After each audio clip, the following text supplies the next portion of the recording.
o tema para hoje, o Jesus que você precisa conhecer.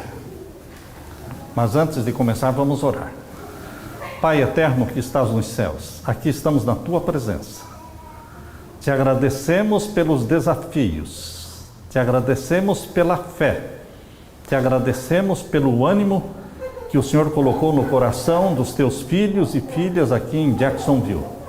Derrama sobre eles o Espírito Santo, e que neste momento o Senhor derrame o Espírito Santo sobre mim e os meus irmãos, que ao abrirmos a tua palavra, mais uma vez o Senhor venha falar ao nosso coração. É em nome de Jesus que pedimos. Amém, Senhor. O Jesus que você precisa conhecer. Quem é esse Jesus? É um Jesus amigo. É um Jesus bondoso. É um Jesus amável. É um Jesus que está perto, tão perto de você quanto uma curta oração que você faça de segundos ou de minutos, Ele está justo aí ao seu lado para socorrer, para ajudar, para estender a mão, para levantar aquele que cai. Jesus é um Deus que busca ter amizade com você, quer cear com você, quer entrar na sua vida, entrar na sua casa, Ele quer comer com você, porque naqueles tempos, lá no Oriente Médio, o comer com uma pessoa significava amizade, intimidade. E quando nós abrimos a Bíblia em Apocalipse capítulo 3, abra a sua Bíblia, Apocalipse capítulo 3, e o verso 20, ali diz assim: eis que eu estou à porta e bato. Se alguém ouvir a minha voz e abrir a porta, entrarei em sua casa e com ele cearei e ele comigo. Apocalipse 3:20. O que é que Jesus está desejando? Entrar na sua vida, entrar na sua casa. Esse é um Deus que toma a iniciativa, que busca. É Deus quem tomou a iniciativa no Jardim do Éden, foi atrás de Adão e Eva. Onde estás, Adão? Ele tomou a iniciativa. A iniciativa sempre é de Deus, um Deus que nos ama. Dezenas de pintores, queridos, já pintaram quadros inspirados aqui em Apocalipse 3:20. Você vai encontrar muitos quadros mostrando Jesus batendo a porta. Agora, o mais famoso dos quadros pintados sobre Apocalipse 3:20 foi do pintor William Roman Hunt. Ele pintou em 1854. Esse é o mais famoso. E um dia um pastor que estava buscando inspiração para o seu sermão, porque o pastor fica orando durante a semana, pedindo a Deus que o ilumine, é assim que o pastor age, pedindo a Deus o tema e os textos e a mensagem que Deus quer que seja pregada. E esse pastor foi então até um museu de arte e estava ali contemplando este quadro de William Roman Hunt sobre Jesus batendo a porta. E o filhinho dele estava do lado dele, uma criança aí de 6 a 7 anos de idade. E o pastor contemplando o quadro de Jesus Cristo batendo a porta, meditando nisso, uma lágrima rolou dos seus olhos. E o filho olhou para o rosto do pai, viu as lágrimas, olhou para o quadro, e o filho perguntou: papai, esse homem conseguiu entrar? Esse homem conseguiu entrar? Porque era Jesus batendo a porta. Sabem, queridos, esta pergunta é a pergunta dos séculos. É a pergunta que está sendo feita até hoje. Será que Jesus conseguiu entrar na igreja de Laodiceia? Porque Apocalipse 3:20 diz respeito à igreja de Laodiceia. Ou está Jesus do lado de fora? Temos lindas doutrinas, doutrinas irrefutáveis. Não tem como vencer um defensor da verdade bíblica com base nas 28 doutrinas fundamentais da igreja. Nós temos uma estrutura de igreja, temos hospitais, temos colégios, temos tudo Mas, queridos, em Apocalipse 3:20, falando da igreja de Laodiceia, mostra Jesus do lado de fora, batendo a porta, pedindo para entrar. Isto representa você e eu. Nós somos Laodiceia. Será que esta pergunta dos séculos, papai, esse homem conseguiu entrar?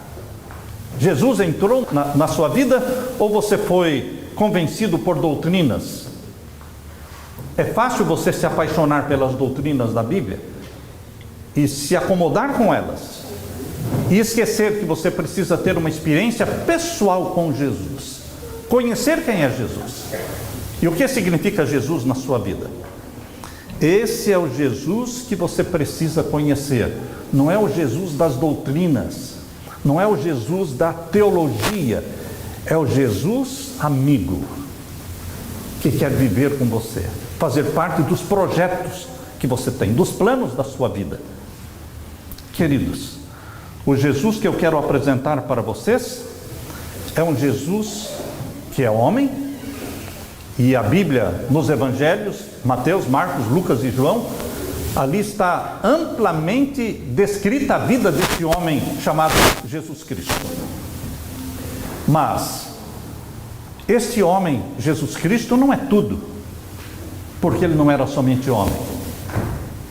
Ele era e ele é Deus.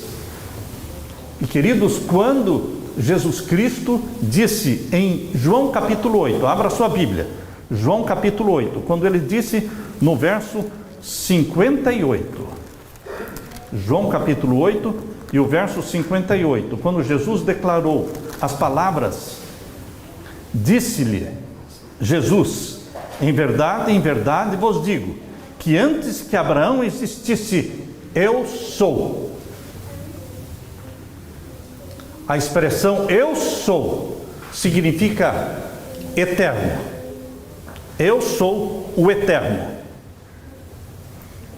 Onde estão aqueles que não creem na eternidade de Jesus?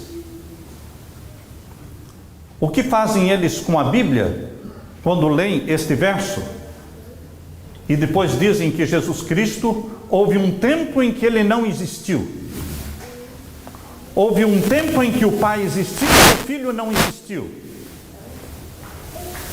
Então, como é que você entende esse texto quando Jesus disse eu sou? Ele não disse eu era, eu sou.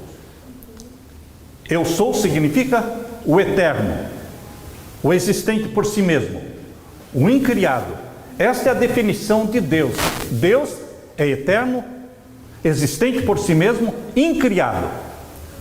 Se Jesus não é eterno, não é existente por si mesmo e não é incriado, então ele não é Deus. Porque Deus criado, não, um Deus que foi gerado porque ele não existia antes. Não, meu querido irmão, minha querida irmã, Jesus é o grande eu sou. Existe muito mais acerca de Jesus do que os evangelhos apresentam. 27 vezes nos evangelhos Jesus usou a expressão filho do homem, porque ele amava a expressão filho do homem, porque ela cria um link com você. A expressão filho do homem relaciona Jesus com você, comigo, com a família humana. Por isso ele amava esse título, filho do homem. Mas isso não é tudo. Ele é filho de Deus, mas ele é eterno, é o filho eterno de Deus. E meu querido irmão, quando nós lemos o Antigo Testamento, nós vamos ver o Jesus Deus. Por isso que Jesus disse em João 5,39, abra sua Bíblia, em João 5,39, vejam as palavras de Jesus. João 5,39, examinais as Escrituras, porque vós cuidais ter nelas a vida eterna, e são elas que de mim testificam. Quando Jesus falou isso, só existiam as Escrituras do Antigo Testamento, o Novo Testamento ainda não tinha sido escrito. E Jesus está falando que as Escrituras do Antigo Testamento revelam Ele, porque são elas que de mim testificam. Eu quero apresentar para vocês o Jesus no Antigo Testamento. Abra sua Bíblia agora em João, capítulo 1. João, capítulo 1, vai nos conduzir para Gênesis, capítulo 1. Vamos ler primeiramente João, capítulo 1, e o verso 1 a 3. Isso vai nos conduzir ao Gênesis. Leia comigo. João 1, 1. No princípio era o Verbo, e o Verbo estava com Deus, e o Verbo era Deus. O Verbo é Deus. Os testemunhas de Jeová, naquela tradução que eles têm, Novo Mundo, que eles fizeram uma Bíblia só para eles, não é? Porque quando você prega a verdade, você usa a Bíblia. Agora, quando você não prega a verdade, você tem que fazer uma Bíblia para você. Porque você não prega a verdade, então tem que fazer uma Bíblia só para você, só para a sua igreja.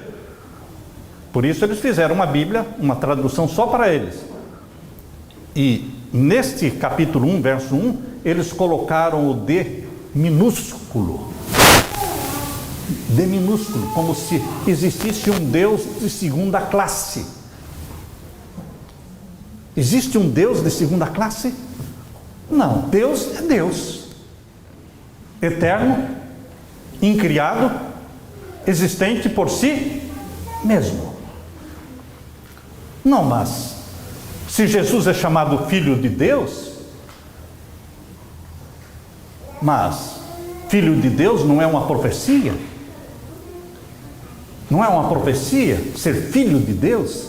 Quando é que Jesus se tornou Filho de Deus? Quando ele foi gerado no ventre da Virgem Maria, gerado pelo Espírito Santo, ele foi chamado Filho de Deus. Isso está em Lucas capítulo 1, abra sua Bíblia em Lucas capítulo 1, vamos ver então o verso 35. Lucas capítulo 1 e o verso 35. Respondendo o anjo, disse-lhe: descerá sobre ti o Espírito Santo, e a virtude do Altíssimo te cobrirá com a sua sombra, pelo que também o santo que de ti há de nascer será chamado Filho de Deus. Quando é que esta profecia, Filho de Deus, se cumpriu? Quando ele foi gerado pelo Espírito Santo. Mas por que este título Filho de Deus é usado já desde o princípio, desde o Gênesis?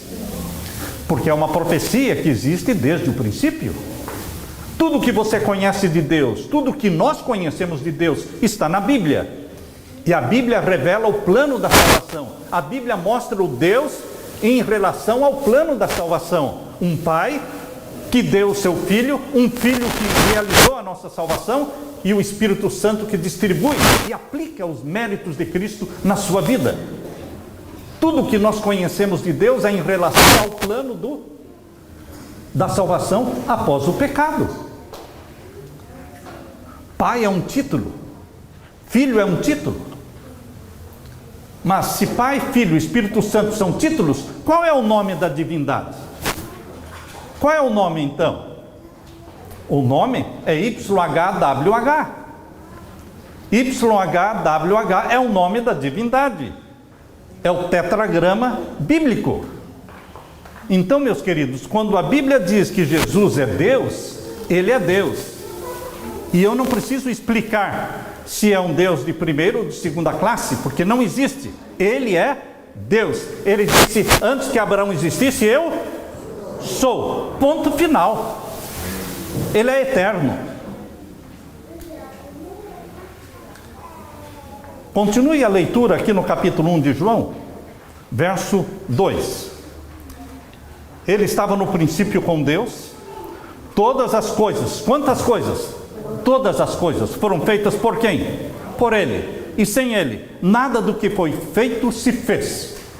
Quantas coisas o Pai, Deus o Pai fez? Nenhuma. Todas as coisas foram feitas pelo Filho eterno. É o título de Pai e Filho eternos. Por quê? Este é o título que a divindade revela dentro do plano da salvação. Tudo que a divindade planejou criar e fazer é através do verbo. Verbo significa ação. Verbo em português significa ação. Ele é quem coloca em ação os planos da divindade, tanto da criação quanto da redenção. É o Verbo. Por isso diz aqui que todas as coisas foram feitas por Ele, e sem Ele nada do que foi feito se fez. E o verso 14, e o Verbo se fez carne e habitou entre nós. Deus se fez carne. Deus não poderia morrer, nem que quisesse morrer. Se Deus disser assim, bom, eu vou morrer, não consegue. Existem algumas coisas que Deus não consegue fazer. A Bíblia diz que é impossível que Deus minta.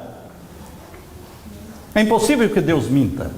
É impossível que o imortal morra, porque Ele é o imortal. Então, Deus teve que se tornar homem, teve que se tornar carne, para que como homem morresse na cruz do Calvário. E na cruz do Calvário morreu a natureza humana de Jesus Cristo. A natureza divina não morreu, não minguou, não diminuiu, porque isso seria impossível. Natureza divina não morre, nem que queira morrer. É imortal. Assim como eu também não consigo ser imortal por si mesmo, porque eu sou mortal. Mesmo que eu queira ser imortal, eu não posso ser, porque a minha natureza é mortal. A imortalidade que você receberá de Jesus. Nós nunca vamos ter vida em nós mesmos. Só Deus tem vida em si mesmo. Só Ele tem vida inerente. Por isso, eternamente, você e eu vamos comer do fruto da árvore da vida, eternamente. Porque o comer mensalmente do fruto da árvore da vida na Nova Jerusalém demonstra que nós reconhecemos que a vida que temos, que a vida eterna que temos é derivada de Deus. Porque só Ele tem vida inerente. E quando nós falamos Deus, estamos falando do Pai, Filho, Espírito Santo. Quando você quer especificar, então você pode especificar o Pai ou o Filho ou o Espírito Santo. Mas quando você usa a palavra Deus, você está falando da família divina. Pai, Filho e Espírito Santo. Indo então, queridos, para Gênesis capítulo 1, aqui estava a família divina. O Elohim é a família divina. O Elohim é uma palavra plural no hebraico, que exige a existência de mais de dois, porque o hebraico tinha o singular, tinha o dual e tinha o plural. E Elohim não é singular e não é dual, é plural. E aqui fala Gênesis capítulo 1, verso 1, no princípio criou Deus os céus e a terra. A palavra aqui é Elohim, é plural, é a família divina. Mas não foi o Pai e não foi o Espírito Santo que disse, haja luz e houve luz. Foi o Filho. Todas as coisas foram feitas por Ele e para Ele. Interessante quando você pensa que o Deus de Gênesis capítulo 1 e o verso 3, e disse Deus, haja luz, era Jesus. Era Jesus. E haja separação entre águas e águas, era Jesus. Gênesis capítulo 1 e o verso 26, façamos o homem à nossa imagem, era Jesus. Então por que ele usou o plural, façamos à nossa imagem? Porque ele não estava sozinho. Ele é quem estava colocando a mão na massa, ele é o verbo, é ele que estava colocando em ação os planos da divindade. Mas ele é quem fez todas as coisas. Por ele e para ele, façamos o homem à nossa imagem. E você pode imaginar quando Jesus estava fazendo o corpo de Adão, que era uma máquina, mais de 4 metros de altura, mais de 1 tonelada. Quando Jesus estava construindo e fabricando o primeiro homem, com as suas próprias mãos, do pó da terra, dando forma, olhando para aquele corpo, ele disse, este é o primeiro Adão, eu serei o segundo Adão. Porque Satanás já tinha sido expulso do céu. Quando Deus criou Adão e Eva, Satanás já tinha sido expulso do céu. Já existia no meio do jardim do Éden a árvore da ciência do bem e do mal. Isso está aqui no Gênesis capítulo 2, não é? Gênesis capítulo 2 e o verso 16. E ordenou o Senhor Deus ao homem, dizendo: de toda a árvore do jardim comerás livremente, mas da árvore da ciência do bem e do mal, dela não comerás, porque no dia em que dela comeres, certamente morrerás. O pecado de Satanás no céu foi antes da criação, antes de Adão e Eva. Por isso, quando Deus criou Adão e Eva, no 6º dia da semana da criação, disse: vocês estão vendo aquela árvore ali? É a árvore da ciência do bem e do mal, vocês não podem comer dela, porque Satanás vai tentar vocês ali.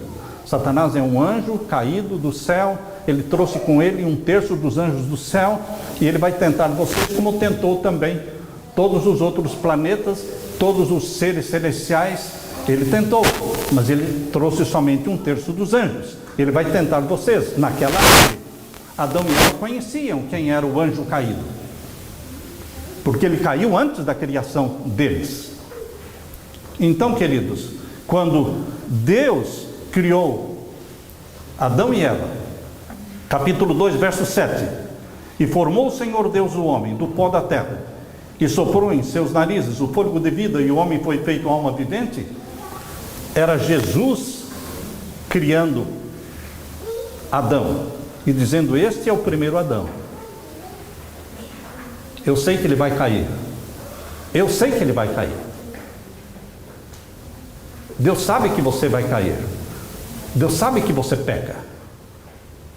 O problema não é cair. O problema não é pecar. O problema é não confessar o pecado. O problema é você se agarrar ao pecado e dar as costas para Deus. Que nós pecamos, Deus sabe. Que Adão iria pecar, Deus sabia. Mas Deus proveu um Salvador. Por isso que Jesus disse: este é o primeiro Adão, eu serei o segundo Adão.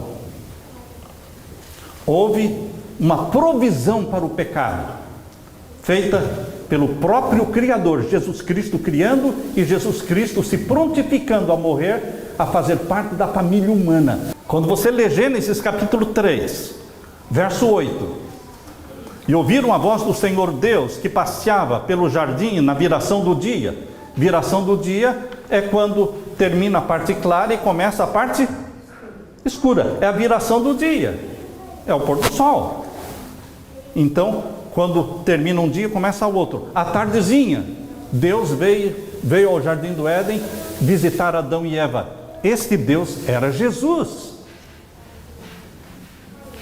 Pastor Samuel, tudo era Jesus? Tudo era Jesus. E o Pai? O Pai nunca foi visto por ninguém. E o Espírito Santo já foi visto por alguém? Nunca. Ninguém jamais viu o Espírito Santo. Ninguém jamais viu o Pai. O único rosto divino que nós temos é o de Jesus. E ele veio para revelar o Pai. Este Deus que foi ao jardim do Éden buscando Adão. Onde estás, Adão? Era Jesus. E Adão se escondeu.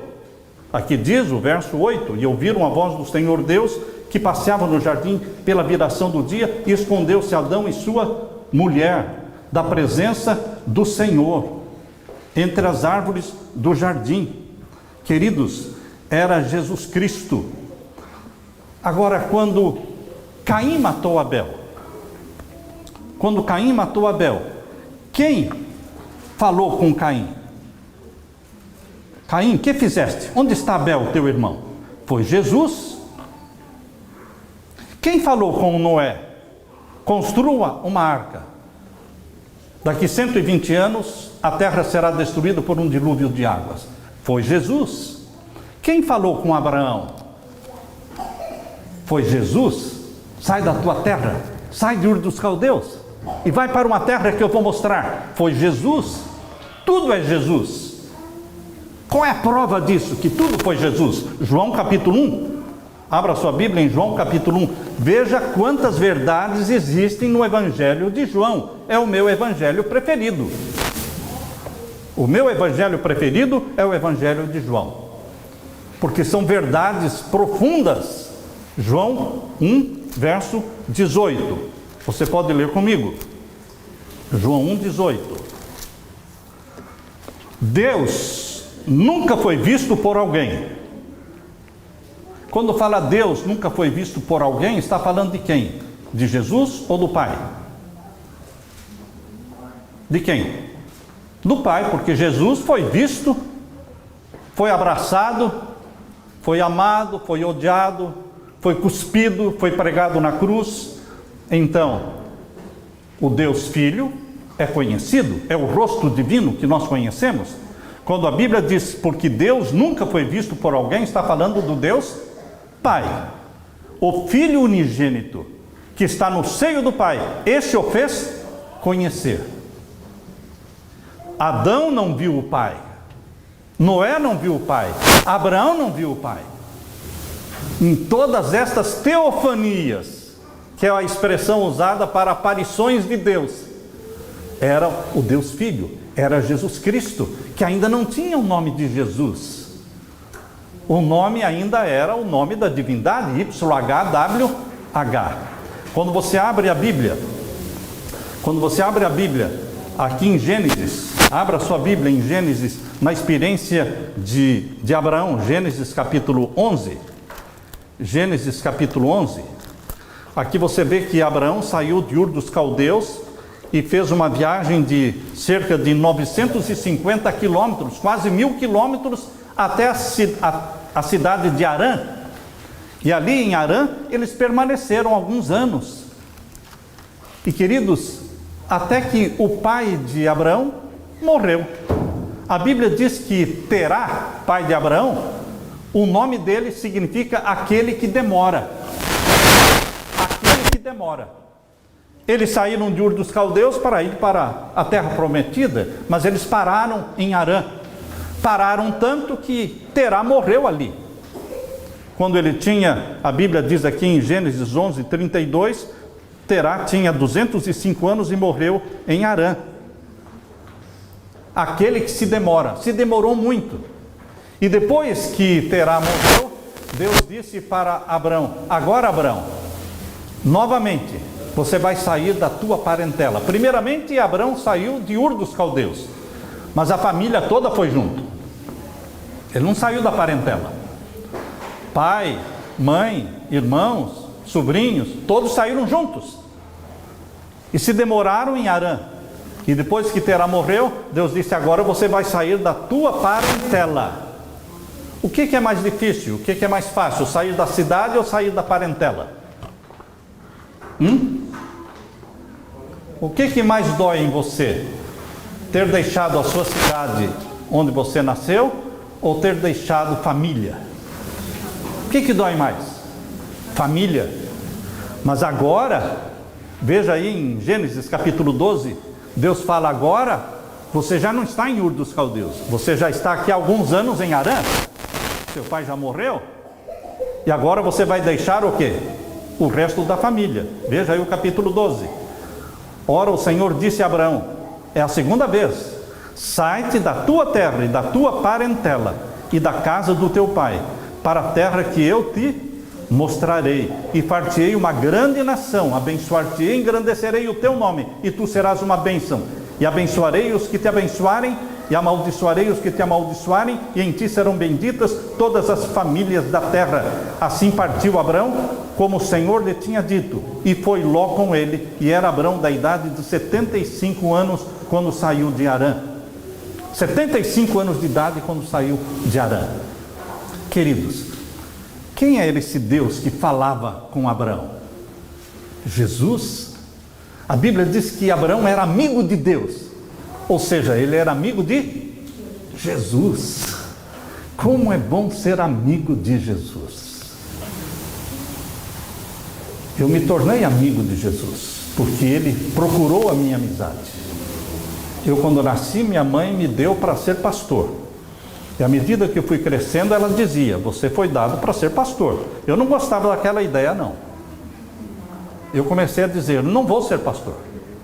Eu não quero ser pastor. Mas você vai ser pastor. Eu fiz a minha parte. E quando foi para ir para o colégio internato, para o IAP, Instituto Adventista Paranaense, no Paraná, pertinho de Curitiba. Ela disse: você vai, eu dei para você ser pastor. Eu não quero ir, você vai. Como faz falta a mãe do tipo da mãe Zulmira. Você vai. Eu fiz um voto e eu vou cumprir esse voto. Eu vou levar você para a escola dos profetas. Se você não for pastor, o problema é seu, mas eu vou fazer a minha parte. Eu não vou, você vai. E ela me levou e me colocou lá. Queridos, louvado seja Deus pelas mães de Israel. Fui consagrado para ser pastor sem querer ser, mas com 17 anos de idade, eu assumi. Falei: agora, Senhor, não é mais o voto da minha mãe. Com 17 anos de idade, eu disse: agora é o meu voto. Eu vou ser um pastor. E Deus disse: então eu vou te dar uma pastora para ser sua esposa. E me deu a Leila. Para um pastor, tem que existir uma pastora. Porque, queridos, Deus cuidou. Eu não era amigo de Jesus. Vocês sabem que até os 17 anos eu nunca tinha lido a Bíblia? Até os 17 anos eu nunca tinha estudado a lição da escola sabatina? Até os 17 anos eu não orava? Eu era rebelde. Eu seguia a banda dos meus primos que iam tocar nos bailes.